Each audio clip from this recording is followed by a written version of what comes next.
அரசியல் தலைவர்கள் குறித்து நிதானத்துடன் பேச வேண்டும். தொடர்ந்து 4 முறை நீதிமன்ற படி ஏறினால்தான் சீமானுக்கு நிதானம் வரும் என சென்னை ஐகோர்ட் நீதிபதி கருத்து தெரிவித்துள்ளார்.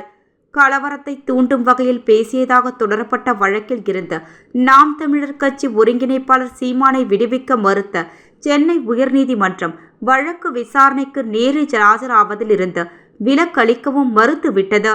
கடந்த 2019ஆம் ஆண்டு விக்கிரவாண்டி இடைத்தேர்தலின் போது நாம் தமிழர் கட்சி வேட்பாளரை ஆதரித்து பிரச்சாரம் செய்த அக்கட்சியின் தலைமை ஒருங்கிணைப்பாளர் சீமான் மறைந்த முன்னாள் பிரதமர் ராஜீவ் காந்தியை இன துரோகி, தேச துரோகி என பேசி வன்முறையை தூண்டியதாக கச்சனூர் காவல் நிலையத்தில் காங்கிரஸ் கட்சியின் மாவட்ட தலைவர் புகார் அளித்தார்.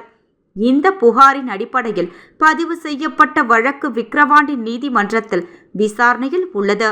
இந்த வழக்கில் இருந்து தன்னை விடுவிக்க கோரி நாடக தலைமை ஒருங்கிணைப்பாளர் சீமான் சென்னை உயர்நீதிமன்றத்தில் மனு தாக்கல் செய்திருந்தார். இந்த மனுவை விசாரித்த நீதிபதி வேல்முருகன் வழக்கு தொடர்பான முதல் தகவல் அறிக்கை, இறுதி அறிக்கை, சாட்சிகளின் வாக்கு மூலங்களில் இருந்து இந்த வழக்கில் கூறப்பட்டுள்ள குற்றச்சாட்டுகளுக்கு முகாதாரம் உள்ளதால் வழக்கை தொடர்ந்து நடத்த வேண்டும், வழக்கில் இருந்து சீமானை விடுவிக்க எந்த ஆதாரங்களும் இல்லை என கூறி அவரது மனுவை தள்ளுபடி செய்து உத்தரவிட்டார்.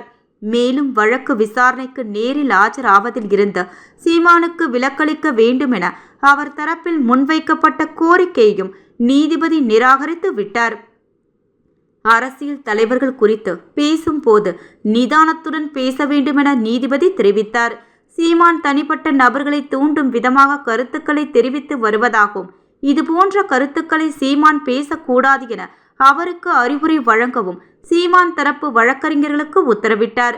மேலும் 4 முறை நீதிமன்றம் போய் வரட்டும், அப்போதுதான் அவர் என்ன பேசினார் என்பது அவருக்கு புரியும்.